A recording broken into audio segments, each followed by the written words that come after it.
এবারে বিধবা ভাতার টাকা ঢুকছে পুরুষ অ্যাকাউন্টে। ৩৯ মাস ধরে বিধবা ভাতার টাকা ঢুকছে অন্যের অ্যাকাউন্টে। মানসিক ভারসাম্যহীন রেহেনা বিবির ভাতা নিয়ে চাঞ্চল্যকর অভিযোগ লালগোলায়। তার নামে বরাদ্দ বিধবা ভাতা এলাকারই বাসিন্দা জাহাঙ্গীর আলম নামে এক যুবকের ব্যাংক অ্যাকাউন্টে জমা পড়ছে। প্রশাসনের বিভিন্ন দপ্তরে অভিযোগ জানানোর পরেও দীর্ঘ সময় পেরিয়ে গেলেও এখনো পর্যন্ত কোনো স্থায়ী সমাধান হয়নি বলে দাবি পরিবারের। রাজ্যে নতুন সরকারের কাছে তাদের দাবি বিষয়টির সমাধানের জন্য। মানসিক স্বাস্থ্যের জন্য সবার আগে যে নামটি মনে ভেসে ওঠে, সুস্থ মনের ঠিকানা মনোবীক্ষণ। যোগাযোগ নাম্বার 7477799513। সরকারি নথিতে বিধবা ভাতা পাওয়ার কথা এক অসহায় মানসিক ভারসাম্যহীন মহিলার। অভিযোগ, গত ৩৯ মাস ধরে তার প্রাপ্য ভাতার টাকা জমা পড়ছে এলাকারই এক যুবকের ব্যাংক অ্যাকাউন্টে।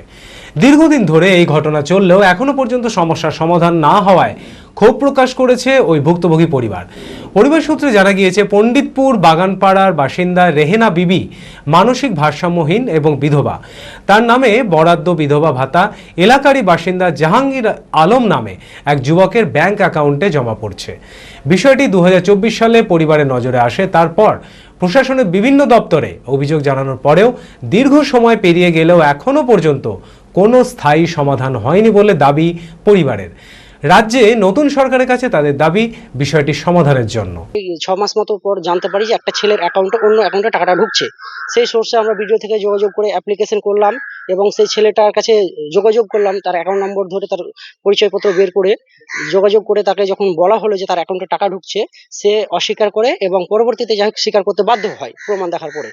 সেখানে ও বললো আমাদেরকে সহযোগিতা করার জন্য, যে অ্যাকাউন্টে যে টাকাটা ঢুকছে এটা ভিডিওতে গিয়ে দুজন মিলে আমরা গিয়ে একটা অ্যাপ্লিকেশন করে সেই টাকাটা যেন ফেরতে বা এবং অ্যাকাউন্টটা চেঞ্জ করার জন্য ওনাকে সহযোগিতা করতে বলেছিলাম। কিন্তু ছেলেটা আমাকে বলেছিল আমাদেরকে যে তুমি যা পারবা করে নিও, হ্যাঁ আমি ওই টাকা ফেরত দেবো না। এইভাবে থাকে। এই নিয়ে আমরা বিডিও অফিসে বেশ কয়েকবার যাই। বিডিও অফিস থেকে ওনারা আমাদেরকে বারবার অ্যাপ্লিকেশন নিয়েছে, বারবার ডকুমেন্টস নিয়েছে। হ্যাঁ, ওই যখনই আমরা যোগাযোগ করি বলা হয় যে আমাদের কাজ চলছে। এইভাবে বেশ অনেকদিন কাটিয়ে দেয়। কাটানোর পরে আমরা মিডিলে আর যখন দেখলাম যে সমস্ত কিছু আশা ছেড়ে দিলাম, পারলাম না, প্রশাসনের কাছে গিয়েও কিছু করতে পারিনি, ছেড়ে দিলাম। এখন বর্তমানে আমাদের রাজ্য সরকার পরিবর্তন হওয়ার পরে, হ্যাঁ, যখন চারিদিকে আমরা নিউজে দেখতে পেলাম যে এইভাবে ফ্রড গুলো ধরা পড়ছে, আমরা পুনরায় আবার বিরোধীদের কাছে এবং প্রশাসনের কাছে দ্বারস্থ হই। সেখানে গিয়ে আবার আমরা পুনরায় অ্যাপ্লিকেশন করলাম। হ্যাঁ, অ্যাপ্লিকেশন করার পরে যাই হোক আবার সেই থানা গেলাম। থানাতে গিয়ে ওনাদের বিরুদ্ধে ওই ছেলেটার বিরুদ্ধে অ্যাকচুয়ালি একটা অ্যাপ্লিকেশন করি। এইভাবে করলাম। আমাদেরকে গতকালকে আমাদেরকে থানাতে সারাদিন বসিয়ে রেখে রাত 11টার পরে আমাদেরকে করলো, ডাকলো, ডেকে বললো যে এরকম কিছু হচ্ছে না, ফাইসালা যখন হচ্ছে না তখন ছেলেটার নামে কেস হবে বা এফআইআর হবে। এই বলে ভিতরে নিয়ে গেল। ভিতরে নিয়ে গিয়ে কম্পিউটার রুমে গিয়ে দুটো সই করিয়ে নিল। পরবর্তীতে দেখছি সে সইটা আমাদেরকে মিথ্যে করে বলে জামিন করিয়ে দিল এবং এটা করিয়েছে সম্পূর্ণ আশরাফুল স্যার, মেজবাবু তিনি করিয়েছেন। তার সঙ্গে সিপিএম এর এক নেতা ছিল, তার নাম হচ্ছে ইসমাইল মাস্টার। হ্যাঁ, এরা দুজনের সহযোগিতাতে এটা এইভাবে করে ছেলেটাকে বের করে নিয়ে চলে যায়। বিষয়টি যাতে সমাধান হয় সেই চেষ্টা করা হবে বলে আশ্বাস দিয়েছেন লালগোলা ৩ নম্বর মণ্ডল সভাপতি।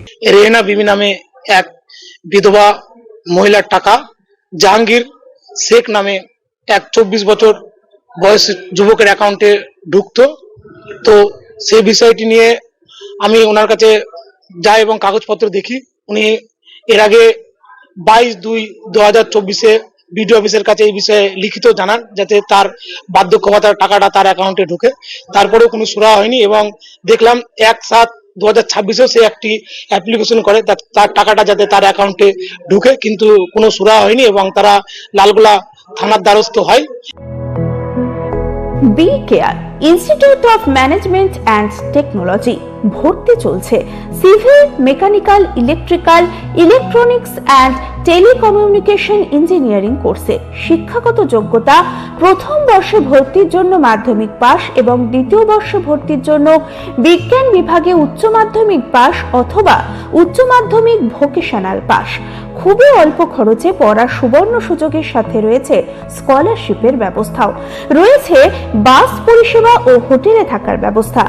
আইটিআই পাস ছাত্রছাত্রীদের দ্বিতীয় বর্ষে সরাসরি ভর্তি চলছে। মেধাবী ও আর্থিক দিক দিয়ে পিছিয়ে পড়া ছাত্রছাত্রীদের জন্য রয়েছে 20% বিশেষ ছাড়। ঠিকানা NH 34 এর কাছে, কানফালা, নবগ্রাম, মুর্শিদাবাদ। যোগাযোগ নাম্বার 0896715881।